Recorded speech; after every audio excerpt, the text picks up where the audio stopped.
The poem Hymn to Aphrodite by Sappho. Introduction.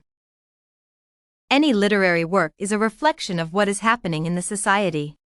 Authors normally voice their opinions about issues affecting society through various themes. The poem Hymn to Aphrodite by Sappho is skillfully written and addresses various societal issues.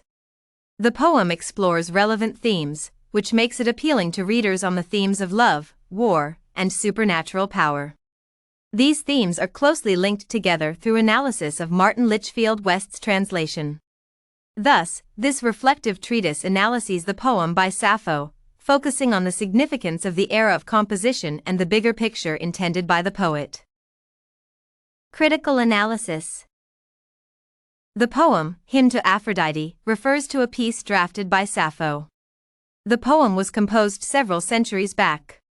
The era of composition can be dated back to the period between the 7th century BCE and the 6th century CE. The poem was one of the premium poems by Sappho, who was one of the most renowned poets in the ancient Greek civilization. The poem exposes the themes of love, life, and religion. The main theme is an appeal for mercy in order to avoid rejection of love. Love is an obsession in the life of this society. Ironically, Sappho paints the affluent goddess as a merciful lady with a big physique to withstand the realities of the love arrows. He asserts, for though she flees, soon she'll be chasing, though she refuses gifts, she'll be giving. This appeal forms the foundation of moral belief as a solution to the plague of love. The poem often points at society as a vacillating unit that appears confused as social disparities widen. Besides, Sappho is a distrustful and bitter loner who has a stringent hatred towards the effects of the love desire.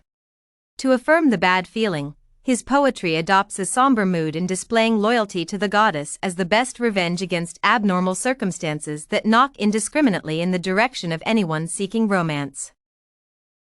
This poem describes how love strikes when it is least expected. In the third stanza, Sappho expresses how he would be devoted to the goddess by dedicating an indefinite quantity of time to beg for revival since the high and mighty in the society has no control.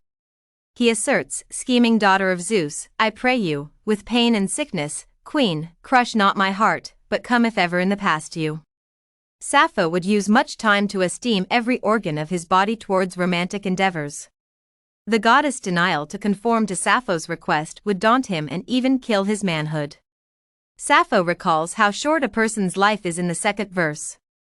The poet asserts, soon they were here, and you, blessed goddess, asked why I'd called, what was the matter now? Reflectively, once life has gone, the chance to make pleasure with one another is also gone since nobody can enjoy life in the grave. Love is presented as a natural thing, and even though it is supposed to be an ecstatic affair, it might be more painful if the other party does not reciprocate the feelings. Irrespective of social class, religious inclination, size of accumulated wealth, epic inclination, and beauty, love kisses people equality every time it knocks on the door of its prey, as indicated in Sappho's poem. Sappho urges the goddess to accept his request, explaining that such passionate affection would enable them to use most of the time they have to exist in the world. The poet laments, what was my heart insanely craving, who is it this time I must cousin to love you, Sappho? Who's unfair to you? Actually, Sappho intends to turn over features of time to command his love life with the goddess. The theme of religion also presents itself in the poem. In fact, if love is a marvelous nasty task to Sappho, then religion is a fantastic power he wants to dominate over his adversary. During the era when this poem was created, religious ideas were rarely discussed in public within the great Roman society. However, with intelligence and braveness, Sappho talks about religion in an open, attractive, and agitating language without having to adopt a hardliner position.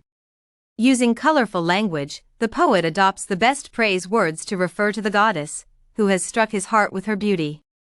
Sappho states, rich-throned immortal Aphrodite, chariot-yoked, and pretty sparrows, brought you swiftly across the dark earth. Conclusion.